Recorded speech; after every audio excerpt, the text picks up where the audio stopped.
Convidamos os candidatos a retornarem para a mesa.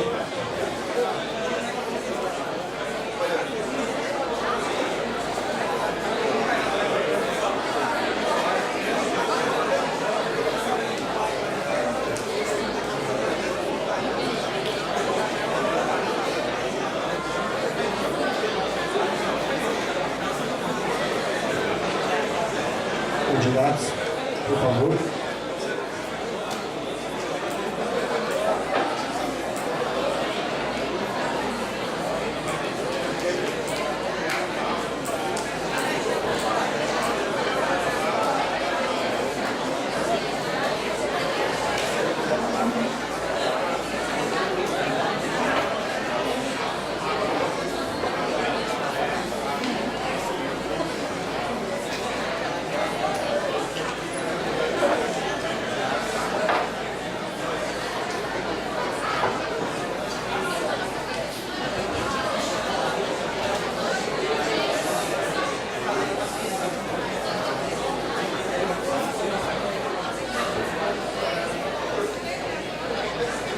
Vamos dar início ao bloco 4, que são questões formuladas pela comunidade aos candidatos. Serão sorteadas 2 perguntas para cada candidato. A ordem das chapas para a resposta é chapa 3, chapa 2, chapa 4, chapa 1 e chapa 5. Cabe ressaltar que o membro da comunidade que realizou a pergunta deverá estar presente no momento de sorteio. Caso contrário, a pergunta será descartada.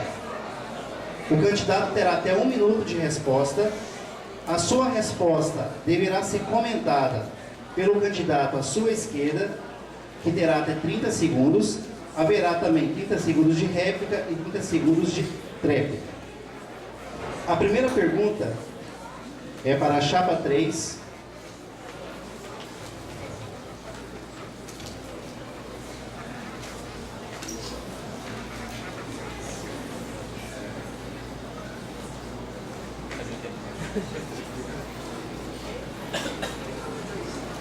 Ana Carolina Almeida Mandarino, está presente?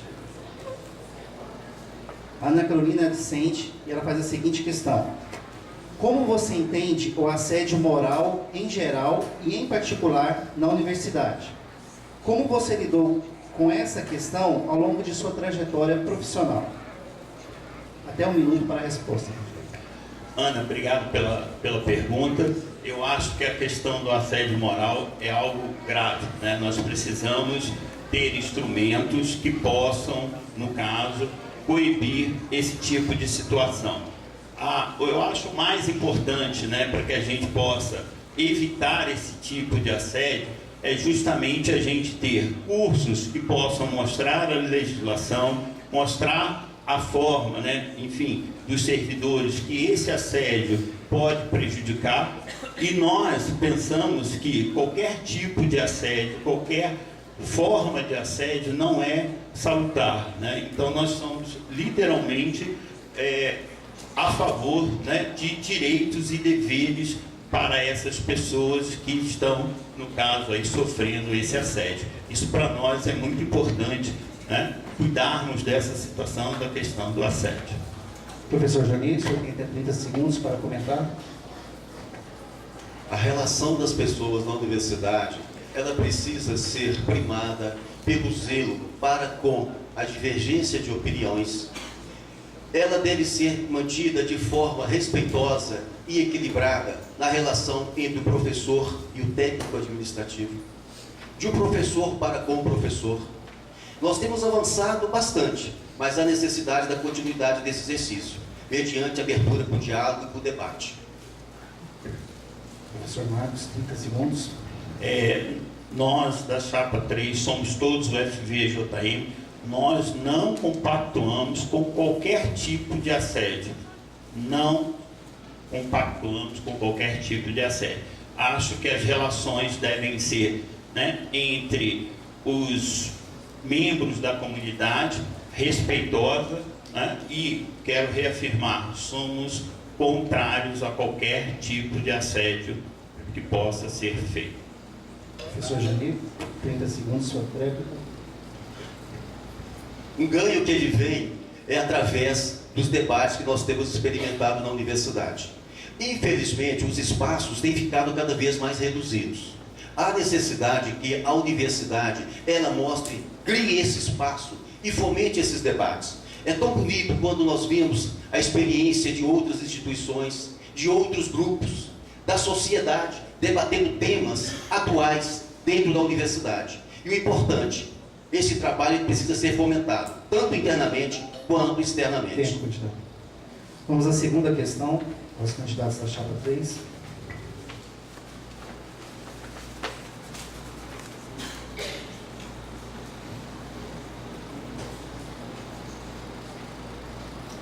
É a mesma questão da Ana Carolina. Tá? Então ela vai ser descartada por já ter sido respondida.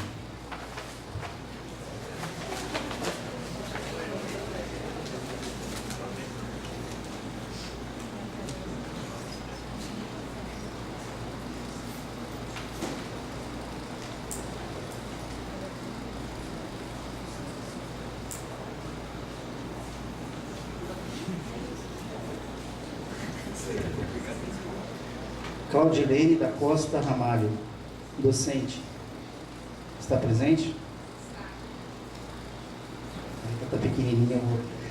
Tendo em vista os debates da base aliada do governo atual sobre como a escola sem partido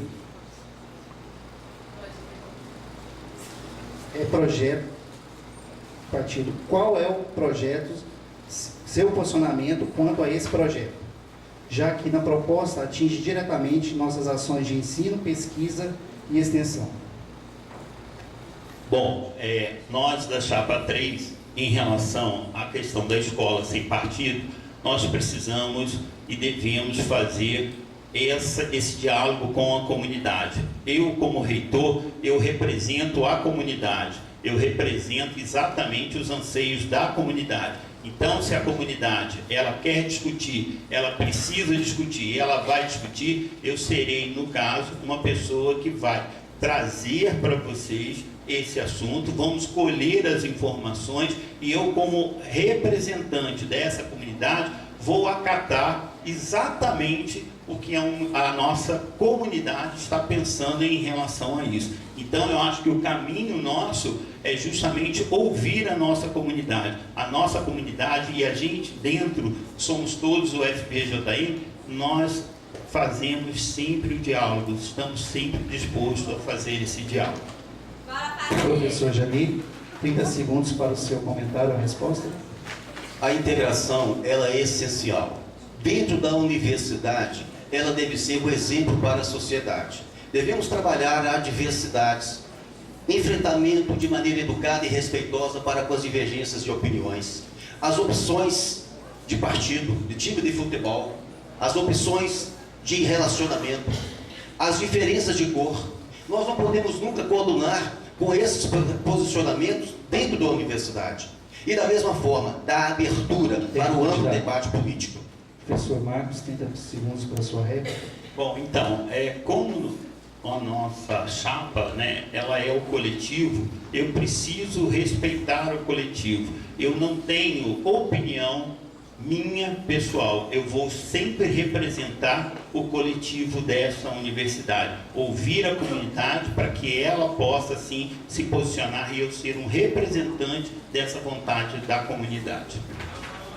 Professor Jamil, 30 segundos para a sua réplica. Em nenhum momento nós podemos enxergar a universidade em que professores façam um trabalho de doutrinação. Isso é um equívoco que existe no entendimento de algumas pessoas. A universidade não é esse espaço. Ela tem que ter liberdade de expressão, ela tem que manifestar sobre as coisas do mundo. Se ela não for assim, ela perde o seu sentido. Superar as diferenças, estabelecer o equilíbrio, o diálogo entre as pessoas. A intransigência não nos leva a lugar nenhum. Tem que ser um espaço aberto para debater de forma apartidária. Vamos à primeira questão para os candidatos da chapa 2.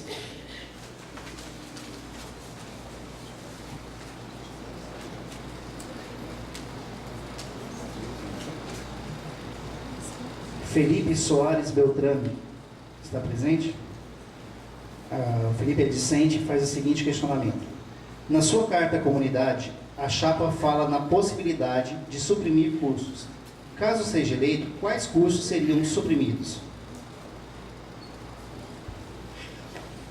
A nossa situação, Felipe, hoje, os cursos da universidade, elas precisam ser enfrentadas de uma maneira muito madura, dialogando com os professores das áreas, os coordenadores de curso, a diretoria de ensino e a divisão de apoio pedagógico. Mas nós precisamos enfrentar os nossos indicadores acadêmicos. Nós temos salas de aulas que estão a cada semestre ficando cada vez mais vazias. Então, o repensar dos cursos passa por esse momento de discussão, de reavaliação. E nós percebemos que, naturalmente, já há essa iniciativa em alguns campos dessa universidade. Há exemplo, por exemplo, de Janaúba, em que um curso de engenharia física já está sendo propositado para a inversão para a engenharia elétrica. A universidade tem autonomia, e nós devemos dar essa autonomia para ela, no sentido de que ela tenha cursos competitivos, salas de aulas repletas, com alto índice de diplomação. É nesse sentido que nós discutimos os cursos da nossa universidade.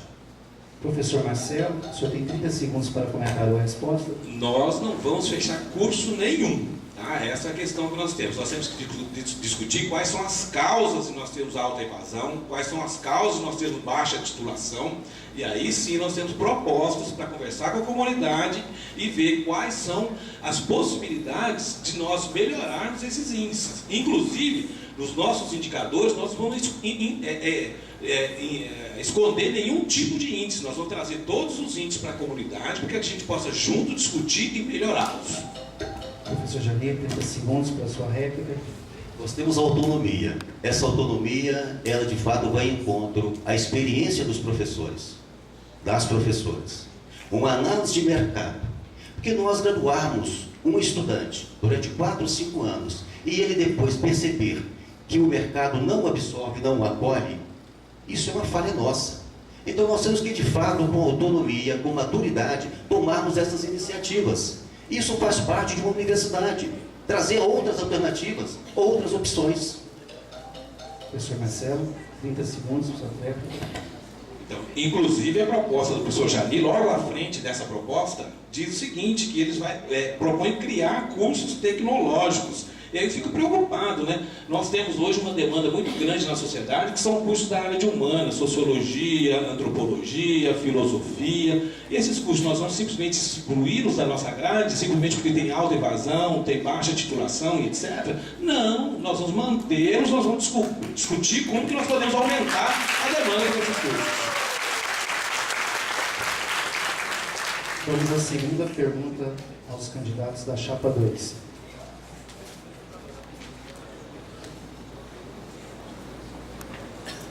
Está sem identificação e conforme normas do processo, vai ser descartado.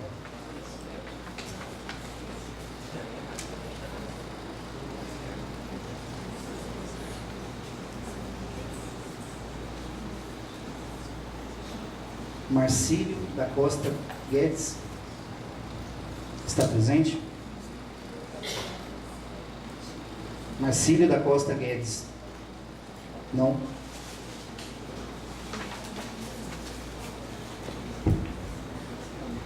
Pergunta sem identificação, também descartada.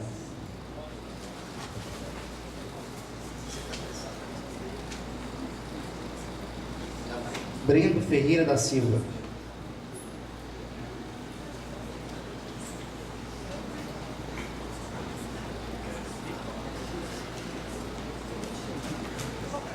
Gostaria de saber se amanhã vocês irão para as ruas em defesa da educação do país.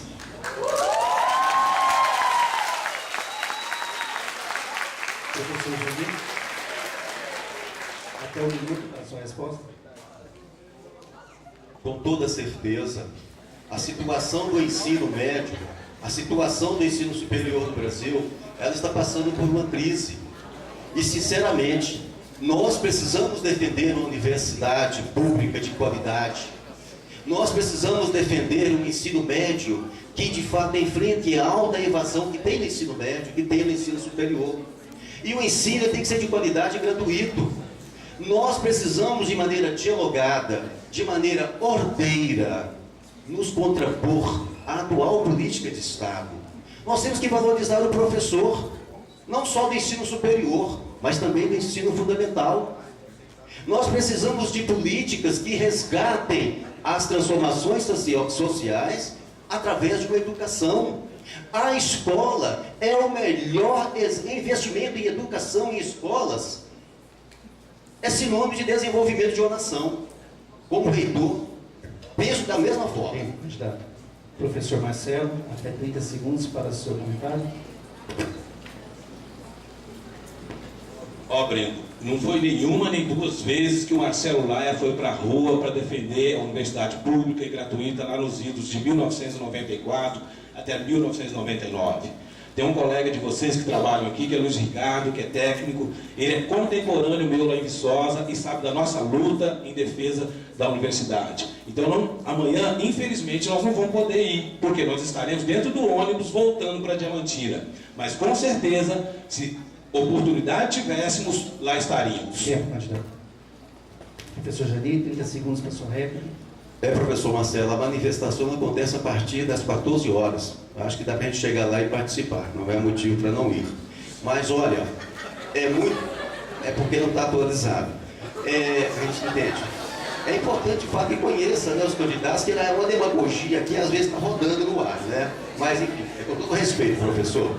Olha, peço ao motorista para fazer 80 por hora que nós vamos chegar e juntos nós vamos defender essa bandeira. Essa bandeira é nossa. Ela é pela educação de qualidade. Tempo, candidato. Professor Marcelo, 30 segundos para a sua réplica. Não, eu só gostaria de lembrar ao professor Jani que eu, o professor Cristóforo, nós viemos de ônibus, o professor Jani veio de carro, né? Então assim, ele vai chegar antes lá, né? Com toda certeza. Agora, no balanço do busão, a gente vai demorar um pouquinho, mas se lá estivermos, nós vamos para a rua sim, com toda certeza. Como alguém disse um dia, né? A praça é do povo, como o céu é do condor. E nós vamos, junto com todo mundo, lá defender a nossa universidade pública, gratuita e de qualidade, como sempre fizemos. Vamos passar então a primeira pergunta aos candidatos da Chapa 4 e os comentários de resposta deverão ser formulados pelos candidatos da Chapa 1.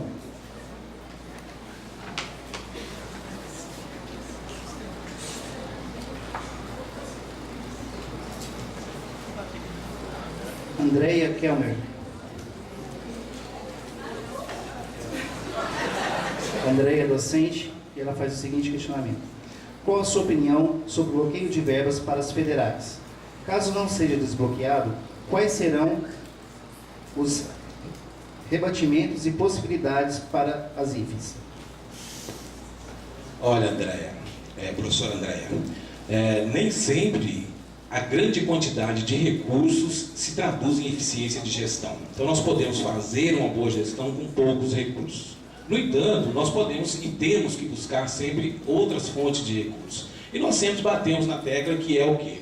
A busca de parlamentares para que nós tenhamos a possibilidade de ter emendas de bancada e emendas pessoais deles. Nós podemos ter receitas próprias, né, que nós podemos buscar essas receitas. Por exemplo, nós temos a COPES, que pode desenvolver concursos e ter receitas internas, que a gente pode trabalhar com isso. Nós temos, por exemplo, aluguel de espaços para fins não acadêmicos, que pode ser colocado dessa maneira, que pode gerar algum tipo de recurso. Então, nós temos algumas propostas que nós colocamos para a comunidade, que a gente pode buscar para termos receita própria e trabalhar principalmente a gestão e o planejamento. Se a gente tiver uma boa gestão e um bom planejamento, a gente consegue fazer muito com um pouco de recursos que a gente tem.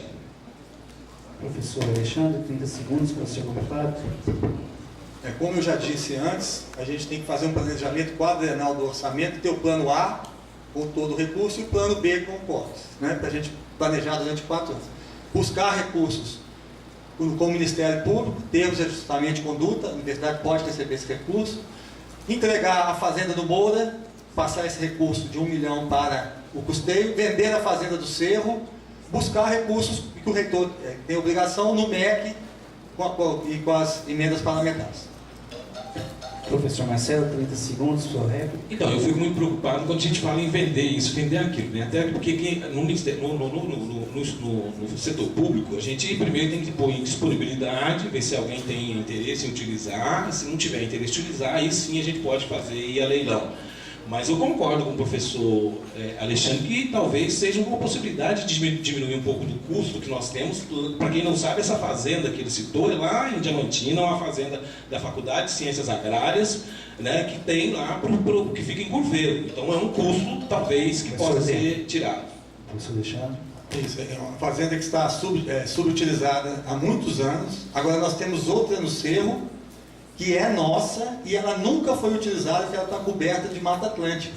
Ela só nos dá um pouco de custeio. Então nós temos que buscar sim o leilão para vender, e esse recurso é aplicado na assistência estudantil, que nós precisamos. Funcional RU e moradia para vocês aqui, né? É isso que são as prioridades, manter o estudante aqui. Segunda questão, os candidatos.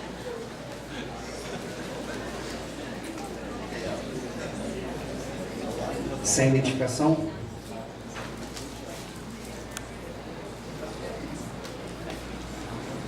Adriana, técnica administrativa. Está presente? Adriana.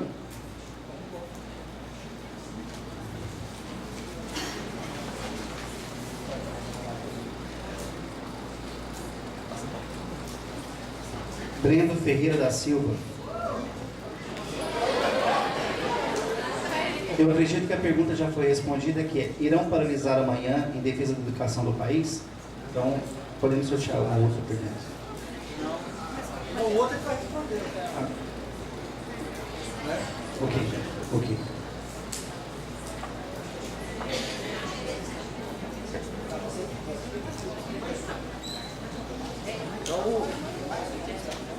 Professor Marcelo, só entende que a questão já está respondida ou você quer comentar? Irão paralisar amanhã em defesa da educação do país? Eu quero comentar. Agora que respondeu, eu quero comentar. Pode? Não, como? Questões idênticas, elas podem ser descartadas, professor, em função do candidato.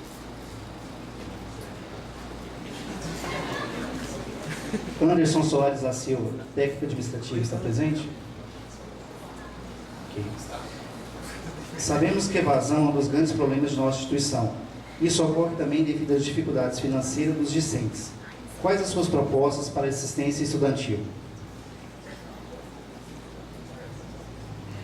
Professor Marcelo, 1 minuto para a sua resposta. Então, eu venho de uma universidade no qual eu tive alojamento e alimentação gratuitos. Então, a minha proposta, ela seria, logicamente, que tivéssemos toda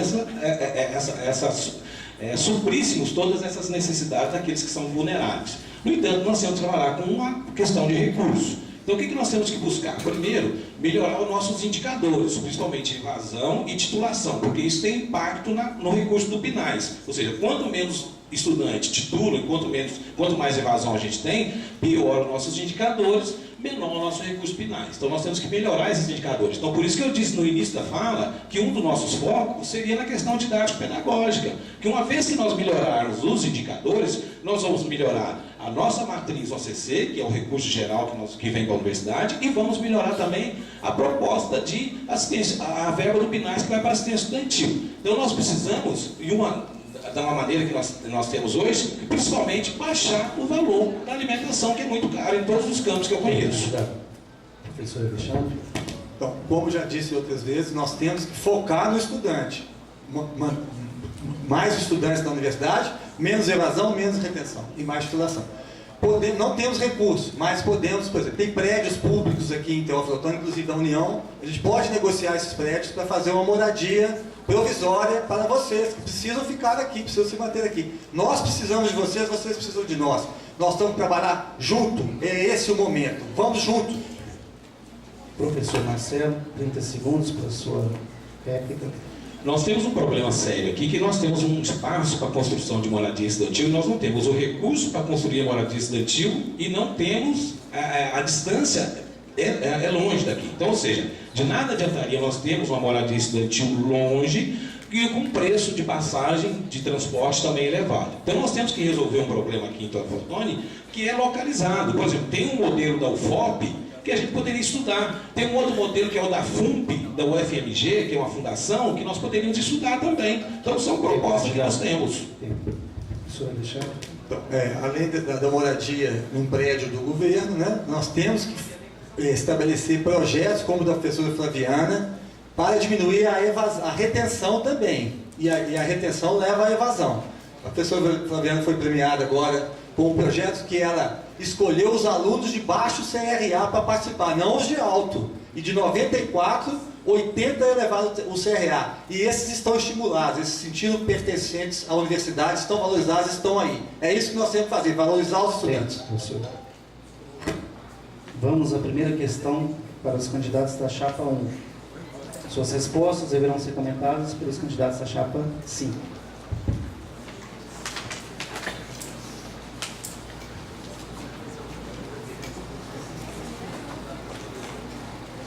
Neilane de Souza Vicina. Técnica administrativa, ela faz o seguinte questionamento: como pretendem descentralizar e desburocratizar os processos administrativos, os serviços na gestão? Boa pergunta. A gente caminhou aí por esses 4 campi durante vários dias, olhando demandas, angústias, propostas, e o que nós verificamos é que todos querem a descentralização, mas a hora que ela ocorre, não há estrutura para que a descentralização seja efetivamente feita.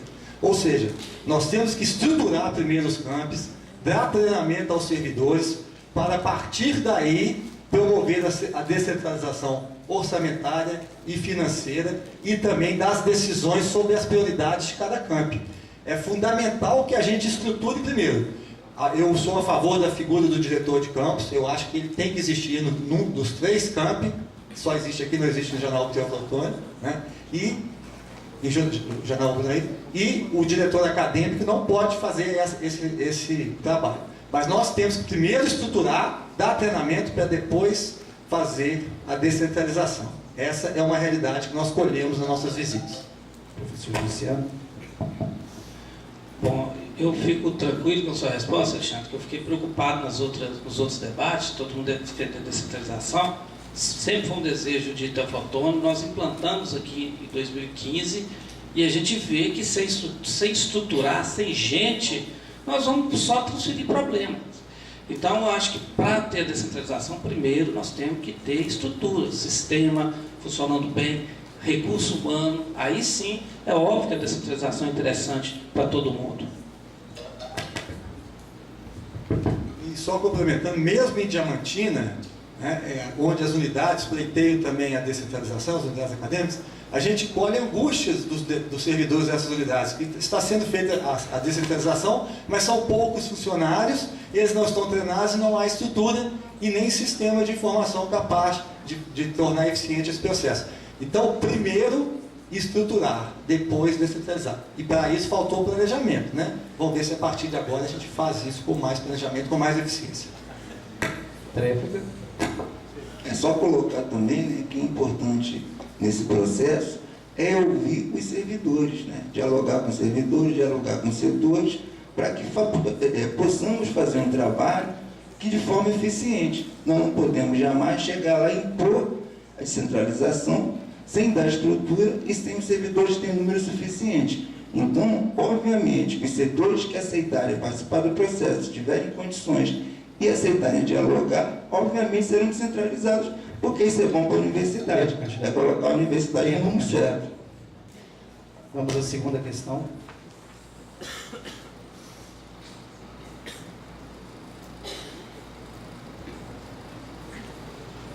Eliezer Ferreira Meireles. Está presente? Eliezer Ferreira Meireles. Está presente?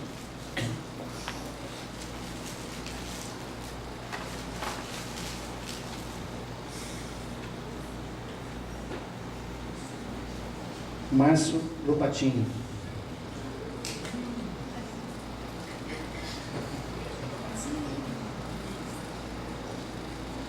Qual a sua proposta para pesquisa e pós-graduação, bem como sua trajetória nesta esfera? Quando eu cheguei na universidade, não havia nenhum programa de pós-graduação. Isso há 17 anos atrás. Nós lutamos durante 3 anos para montar o primeiro, né? E conseguimos, persistimos. Depois, como pró-reitor, nós elevamos o número de programas de 1 para 20, com 20 doutorados, 20 mestrados e 6 doutorados. Sendo que 3 aqui no campus do Mucuripe, nós batalhamos bastante junto com o professor Carlos Alexandrino para trazer o primeiro, que é o Tecnologia e Sociedade de Ambiente, né? Em relação à pesquisa, nós concorremos a todos os editais, CNPq, CAPES, FAPEMIG e FINEP, e conseguimos mais de 24 milhões de recursos. Estruturamos todo o sistema de pesquisa da universidade que funciona até hoje. Nós entendemos que o foco do aluno da universidade é o aluno de graduação, mas a universidade consolidada e de qualidade é aquela que tem uma pós-graduação forte para interagir com a graduação. É esse uma das nossas propostas. Eu continuo nessa mesma linha, dizendo que na nossa gestão nós investimos muito na pós-graduação, apoiamos novos programas, não reduzimos R$1 com relação, mesmo na crise não cortamos bolsas. Então eu acho que esse apoio à pós-graduação, isso já está consolidado na nossa instituição. Eu tenho certeza que qualquer um que está aqui nessa mesa vai defender isso, porque todo mundo tem certeza da importância da pós-graduação na nossa universidade. Todos os programas que foram conduzidos nos últimos 4 anos foram criados por nós, né? Então, todo o recurso da universidade para bolsas, por exemplo, nós é que conseguimos lá até 4 anos atrás. O ProAPP, a redução das assimetrias. Então, nós temos o entendimento do coletivo, que a universidade só cresce com o coletivo. Nós temos que continuar fortalecendo a pós-graduação, porque na pós-graduação é que estão nossos principais resultados de pesquisa e que pode melhorar a qualidade de vida da população. Réplica? Só lembrando, né, que, obviamente, o foco da universidade deve ser os alunos de graduação. Porém, é a pesquisa feita na pós-graduação, assim, principalmente na pós-graduação, que faz a universidade avançar.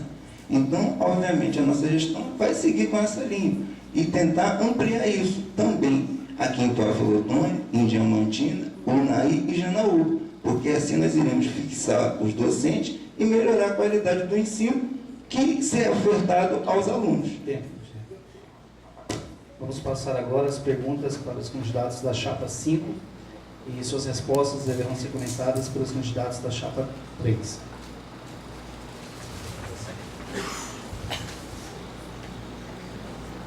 Sem identificação.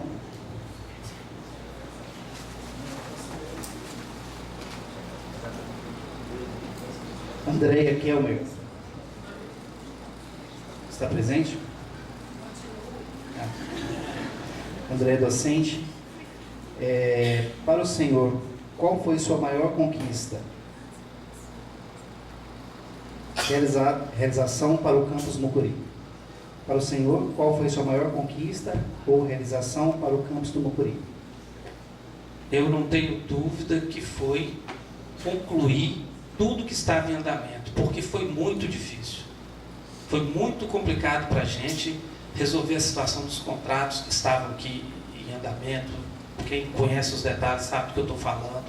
Foi muito complicado a gente amenizar a situação da medicina. Foi uma outra situação muito delicada. Então, eu não tenho dúvida, porque se perguntasse para a universidade inteira, eu responderia o seguinte: tudo que está sendo dito aqui tem relação com o custeio. Então, a minha maior contribuição foi equalizar. Hoje nós não temos dívida de custeio. Então, não dá para ter moradia estudantil, não dá para ter rio, não dá para ter nada estando com dívida. Seria a minha maior contribuição no todo. E especificamente para aqui, foi simplesmente todos os problemas que chegaram, nós conseguimos resolver, dentro do contexto, obviamente. Professor Marcos, seu comentário?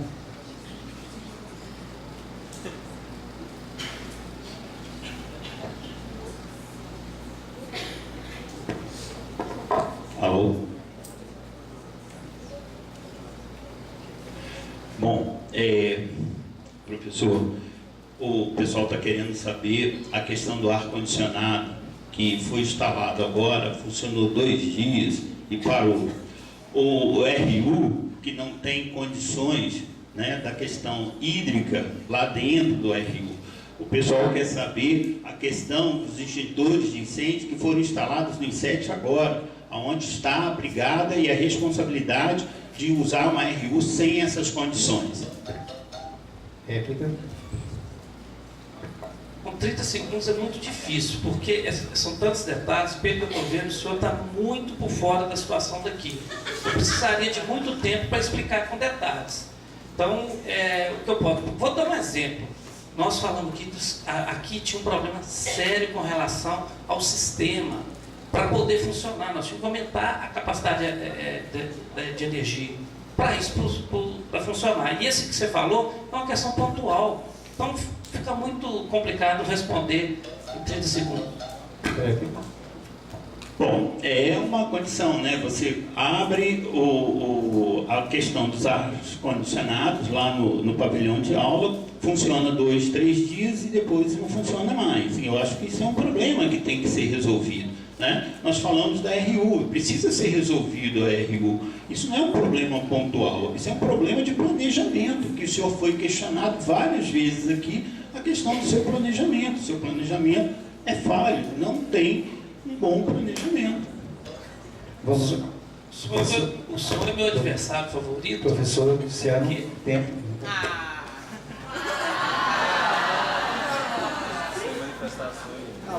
Mais um. Segunda questão, tem mais um.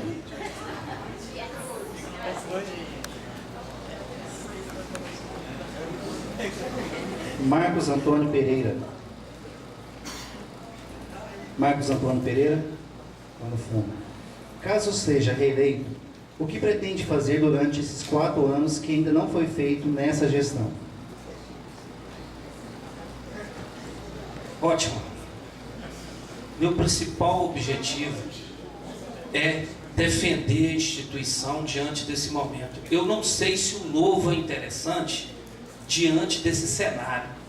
Nós estamos muito preparados para enfrentar o que vem por aí. E quando eu falo enfrentar, hoje o ministro acabou de falar, peça às universidades para abrir os números dela. E eu fico com a tranquilidade de dizer, dê uma olhada nos nossos números.